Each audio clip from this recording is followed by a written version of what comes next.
Shalom Uvracha à tous les tzofim, les tzofot, ceux qui nous visionnent, pendant la Hiloula de Rabbi Shimon Bar Yochai. Je voudrais adresser avec tendresse ce conseil aujourd'hui, car c'est un moment tellement immense, tellement grand. La flamme de Rabbi Shimon Bar Yochai, elle est allumée ici en bas à Méron, et la lumière de cette flamme monte jusqu'au visage du firmament céleste. C'est connu que ce jour de Rabbi Shimon Bar Yochai, il est exceptionnel. Il est des tzadikim dans le peuple d'Israël depuis la génération de ses maîtres incontestés, insoupçonnés dans leur kedusha, dans leur sainteté, où le peuple d'Israël adore, pas adore par rapport à adoration, mais tellement ils ont la émouna en ces tzadikim, et bien parmi eux, il y a deux tzadikim, Rabbi Meir Baal HaNes, et 4 jours après, Rabbi Shimon Bar Yochai. Il y a ici un code exceptionnel à dévoiler. Et c'est sur ce code-là que je vous demande de réfléchir.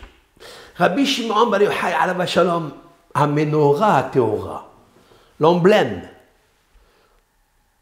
le shvah, c'est-à-dire l'éloge que nous lui avons fait dans le Zohar, c'est-à-dire que tout le monde est d'accord, c'est qu'il s'appelle le candélabre lumineux pur. La menorah, en fait, elle était complètement en or, lumière aussi, et matière or, miksha ahat, d'une seule pièce. Et cette pièce-là, elle rassemble les luminaires, les 7 luminaires. Et Rabbi Shimon Bar Yochai, son corps était tellement pur que son âme et son corps n'étaient pas séparés l'un de l'autre. De la même façon que l'Éternel, on ne peut pas s'imaginer qu'il a un corps. Il est entièrement spirituel, esprit, nucléaire. Rabbi Shimon Bar Yochai a essayé, a tenté pendant 13 années, dans la grotte, il a essayé de purifier son corps pour qu'il s'épouse avec l'âme, lumière, et devienne une seule pièce. Et c'est il est arrivé, puisque tous les jours, Rabbi Shimon Bar Yochai, dans un endroit caché, personne ne sait où il est pendant 13 années, jusqu'à ce qu'il s'est dévoilé. Rabbi Shimon Bar Yochai est resté confiné dans le sable, dans la terre, tout nu, lui et son fils Rabbi Lazare. Cela veut dire quelque chose. Il est marqué qu'Afar ata ve'el afar tashuv. Dieu a dit à Adam Arishon, tu es l'homme, Naaseh Adam, tu es l'homme parfait. Mais il y a eu un autre homme qui va venir après, des générations après, en passant par notre prophète, le plus grand prophète, Moshe Rabbeinu, eh bien ce sera Rabbi Shimon Bar Yochai. Comme nous lisons dans le Piyut, Naaseh Adam ne'emar ba'avorecha. Lorsque Dieu, il a dit, nous allons faire un homme, vous savez à qui il a pensé? À Rabbi Shimon Bar Yochai. Donc Adam, c'est une seule pièce. C'est l'homme et la femme, mais c'est une seule pièce. Rabbi Shimon Bar Yochai est une seule pièce comme la menorah. C'est lui le Adam. En fait, Rabbi Shimon Bar Yochai est tellement grand que son nom, le titre qu'on lui a donné, Rabbi Shimon Bar Yochai, il est une valeur numérique Pene Rekia Hashamaim, le visage du firmament céleste. Voici la valeur numérique de Rabbi Shimon Bar Yochai. Lorsqu'on veut déchirer les cieux par rapport à nos problèmes, à l'épidémie, par rapport au malheur, par rapport au shidurim, voici ce qu'il faut penser. Il faut dire Rabbi Shimon Bar Yochai, valeur numérique 915, valeur numérique Pene Rekia Hashamaim. Il est le visage. Le visage ici, ce n'est pas un visage comme nous l'avons sur le corps, mais c'est un visage qui veut dire Ratzon. Panim chez Hachem, le ciel a une volonté de donner et de donner et de donner, car la purification du ciel, aucun être humain n'a pu l'infirmer, l'impurifier. Dans la génération de Dor à Palaga, ils ont essayé de monter pour combattre ce qu'il y a dans le ciel. Mais tout ce qu'ils ont fait était artificiel. Car Rabbi Shimon bar Yochai allait venir, c'est lui le Adam. C'est lui l'homme qui ressemble au visage du firmament céleste. Rabbi Shimon bar Yochai, ce jour-là, toute personne qui a un problème doit ouvrir ses yeux, ouvrir sa bouche, lever les yeux vers Pene Rekia Hashamaim, c'est-à-dire le visage, la volonté du Ein Sof de Hachem est ouverte ce jour-là. Et c'est la raison pour laquelle il peut adresser grâce à tous les mérites de Rabbi Shimon bar Yochai, car le corps et l'âme de Rabbi Shimon bar Yochai étaient les mêmes. Mais d'où il a tiré ça? Il a tiré ça de Moshe Rabbeinu alav hashalom. Moshe Rabbeinu alav hashalom, son corps était plus grand que son âme, tellement il a purifié son corps. Et Rabbi Shimon bar Yochai a voulu l'imiter, car tous les patriarches avaient une âme exceptionnelle, mais leur corps n'était pas une âme. Quand je dis une âme, ils ont essayé de faire la Kedusha, de monter de niveau en niveau, mais ils ne sont pas arrivés à Moshe Rabbeinu. Ce n'est pas moi qui le dis, c'est Maïmonide qui le dit. C'est un Rambam qui le dit. Que le gouffre de Moshe Rabbeinu était du Shoham, était du Shamaim, était purifié comme le firmament céleste. Et Rabbi Shimon bar Yochai, pendant les 13 années, son corps était dans le sable.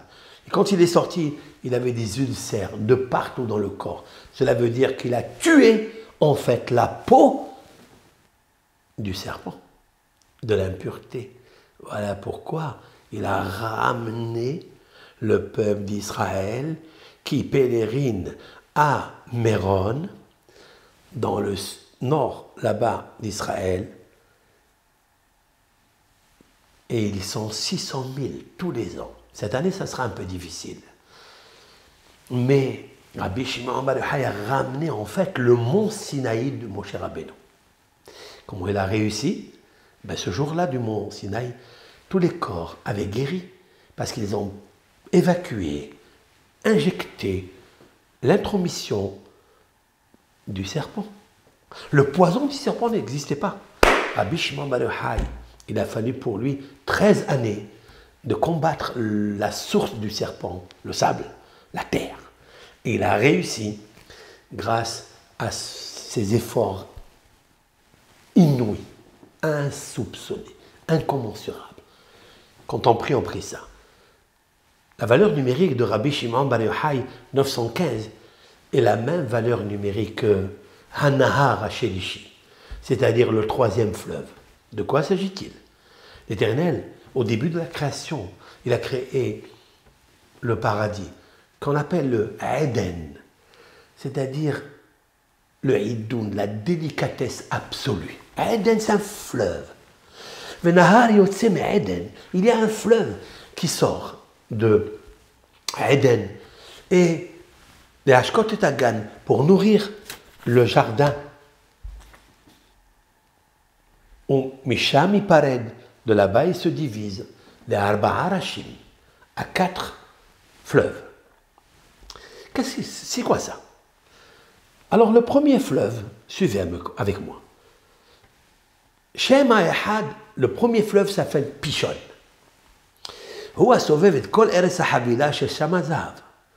C'est-à-dire, c'est lui qui entoure, qui contourne cet endroit où il y a là-bas l'or, de l'or. Au Zahava Aresahi, waouh, ça dépend comment on va lire, Ahi, l'or qu'il y a dans cet endroit, c'est-à-dire il faut voir ici pas seulement le matériel, il faut voir le or, la lumière. C'est la raison pour laquelle, comme le or, il s'appelle or en hébreu, eh bien, aussi le zahav, il s'appelle l'or, or. il dit la chose suivante, Tov, il est très bon, c'est-à-dire il n'est pas mélangé avec des autres parasites. Sham ha-bedolah, là-bas il y a aussi la pierre du bedolah, Vesham even ha-shoham, et là-bas il y a la pierre du shoham. Il y a qui dit c'est l'onyx, il y a qui dit perla. Ha-shoham, c'est Moshe. Le premier fleuve qui descend du Gan Eden, qui va éclairer le monde, ça sera Moshe Rabbeinu. Ha-shoham, c'est Moshe. Shem ha-nahar ha-sheni, le deuxième fleuve s'appellera Gihon, ou ha-sovev et kol eretz Kush. Veshem ha-nahar ha-shlishi, le troisième fleuve, c'est ça qui m'intéresse, ha-nahar ha-shlishi, le troisième fleuve, Hidekel. Il s'appelle Hidekel, ou ha-oler kidmat Ashur. Il va dans l'est de Ashur, Ve'anahar ha-reve'i, collé à ce verset, et le quatrième fleuve, Huperat. De quoi s'agit-il? Pas seulement géographiquement. C'est vrai qu'il existe 4 fleuves. Il existe le troisième, le quatrième. Mais de quoi il nous parle ici? En fait, pour moi et pour ma part, voici ce qu'il faut prier depuis la Hilouda de Rabbi Meir Baal HaNes et Rabbi Shimon Bar Yochai. Ce sont 2 âmes et sont collés, 2 disciples de Rabbi Akiba. Un jour, il les a réunis, comme dit le Talmud de Jérusalem. À l'un, il lui a donné l'approbation d'être un rave qui va être décisionnaire halachique, qui va être l'auteur de la Mishnah, puisqu'il est compositeur de la Mishnah, Rabbi Meir. Et à l'autre, qui a blémi, qui n'a pas supporté, il lui a dit, toi, Rabbi Akiva, il lui dit, toi, il n'y a que moi et l'Éternel qui connaissent qui est toi. Tu es un grand luminaire caché. En fait, Rabbi Meir, c'est la Mishnah, certes, mais c'est la Torah orale, mais Rabbi Shimon Bar Yochai, c'est la Neshama, c'est l'âme. Je m'explique. La Neshama, c'est le Zohar, c'est la puissance lumière ésotérique qui est cachée dans la Torah, seulement cachée. Les clés ont été données à Rabbi Shimon Bar Yochai pour ouvrir l'âme de la Mishnah, de la Torah. Maintenant, écoutez bien. Ha-nahar ha-shlishi, le troisième fleuve, c'est qui? C'est Rabbi Shimon Bar Yochai. Car la valeur numérique de Rabbi Shimon Bar Yochai 915, c'est la même valeur numérique. Ha-nahar ha-shlishi, le troisième fleuve. Quelle est la spécificité de ce fleuve? Hidekel. Il s'appelle Hidekel. Le Talmud demande, pourquoi il s'appelle Hidekel? Alors le Talmud va aller dans l'ésotérisme, il va diviser le mot Hidekel, qui peut se lire Had, Qal. Had, c'est aiguisé. Qal, là, il est léger. Rashi explique, les os du Hidekel sont très aiguisés. Autrement dit, ils sont très légers et quand ils pénètrent dans le corps humain, ils le guérissent. C'est ce que dit Rashi. Lorsqu'on pèse l'eau de Hidekel, ils sont plus légères que toutes les eaux du monde. Vous écoutez? Maharsha, Rabbi Shmuel Eglish, dit autre chose. Hidekel, had kol. Le bruit. Kal, c'est pas léger, mais ils sont tellement légers qu'ils font un bruit et que leur bruit s'entend dans le monde entier. Ça n'est pas valable pour Rabbi Shimon Bar Yochai que son influence, sa lumière, elle se mouvoie et elle se poursuit et elle court pour rappeler au monde entier qu'est-ce que Akadosh Baruch Hu dans le sod du Zohar Akadosh. C'est le livre qui amènera la Géoula, qui amènera la délivrance. Maintenant, Ve'anahar ha-shlishi hu Perat. C'est extraordinaire. Pardon. Le quatrième fleuve, Perat. Perat, c'est pourquoi il s'appelle Perat? Parce que Memav, ses eaux, Porat.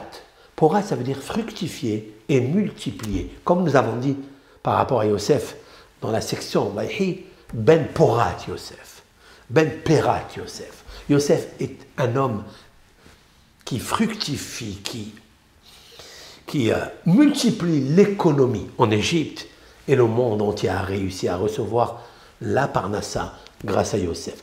Ça, c'est Rabbi Meir. D'ailleurs, Perat, c'est la valeur numérique 680. C'est la même valeur numérique que Rabbi Meir Baalanes. Calculez, vous trouverez que c'est Perat.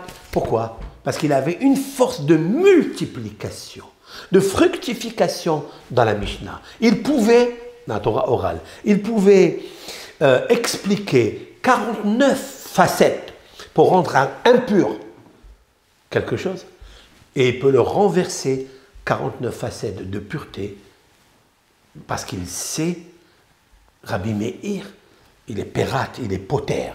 Poter, c'est interprète, comme Poter Halomot.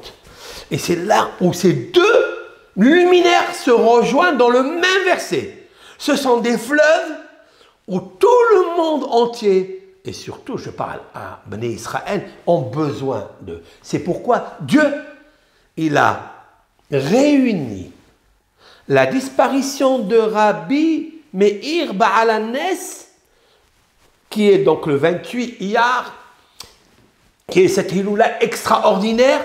4 jours après, il y a Rabbi Shimon Bar Yochai. 4 jours après, parce qu'ils font partie, ces deux fleuves, des 4 fleuves que Dieu a créés. Et c'est la raison pour laquelle nous devons demander à Hachem Yitbarach, puisque les fleuves de l'Éternel dans le ciel se déversent dans la bonté, eh bien nous devons allumer des bougies pour Rabbi Shimon Bar Yochai et pour Rabbi Meir Baalanes. Lorsqu'on fait cela, lorsqu'on explique cela, alors Akadosh Baruch Hu, il ouvre les cieux et il déverse sur nous les fleuves de bonté, de tout ce qu'on demande, que ce soit des ivougim, des mariages, trouver la kala, trouver le hatan, parnassa, tomber enceinte, tout ce qu'on désire, on peut, grâce à ces deux luminaires, demander à Hachem Yitbarach le jour et de Rabbi Meir Baalanes et de Rabbi Shimon Bar Yochai. Et je terminerai. Rabbi Shimon Bar Yochai, il est vraiment particulier. J'ai allumé 2 bougies, 2 veilleuses. La première de Rabbi Meir Baalanes en même temps. Et la deuxième de Rabbi Shimon Bar Yochai pour laisser pendant 4 jours, 4 jours, pour essayer d'influencer les 4 fleuves de lumière entre le Rabbi Meir Baalanes et Rabbi Shimon Bar Yochai. J'ai vu que la flamme de Rabbi Shimon Bar Yochai était plus haute que la flamme de Rabbi Meir. Et on le sait tous, car la Torah orale, c'est quelque chose d'exceptionnel et d'unique, car il nous faut être sur terre. Ça, c'est Rabbi Meir Baalanes. Cependant, la flamme qui est à l'intérieur, celle qui va nous sortir de l'exil, ce livre du Zohar qu'a écrit Rabbi Shimon Bar Yochai, celle-ci, elle monte vite, très très haut. Et pourquoi? Parce que Rabbi Shimon Bar Yochai, de mémoire bénie, il est léger, hidekel, had vekal. Sa flamme, elle est aiguisée, elle est sublimissime, elle est aussi légère, et elle est aussi celle qui monte vers le haut, avec sa légèreté. Elle monte jusqu'à Pene Rekia Hashamaim, jusqu'au visage, jusqu'à la volonté. Le visage indique la bonté, la volonté du ciel, du firmament céleste, les mêmes valeurs numériques. Prions à Hachem Barach de ce jour-là, de nous faire descendre la grandeur de son unicité, de sa majesté, pour que tout le monde dévoile Shema Israël Adonai Eloheinu Adonai Echad. Que l'Éternel est le seul et unique Dieu, mais en od bilevado. Il n'y a pas un autre Dieu que Hachem. Ça, cette phrase-là, elle est écrite de partout dans le Coran, elle est écrite dans le Deuxième Testament. Mais qui est la source de cette phrase? Que l'Éternel n'est que, il n'y a pas d'autre que lui. Qui a écrit cette phrase-là? Elle est marquée dans la Torah de Moshe Rabbeinu. Elle est marquée Il n'y a pas d'autre que Dieu à part lui. Je me contiens sur ces phrases et nous devons prier à Moshe Rabbeinu qui a donné le luminaire, sa lumière, à Rabbi Meir Balanès et à Rav Shimon Bar Yochai. Que toutes vos prières, que toutes les prières du monde entier s'exaucent ce jour-là. Amen.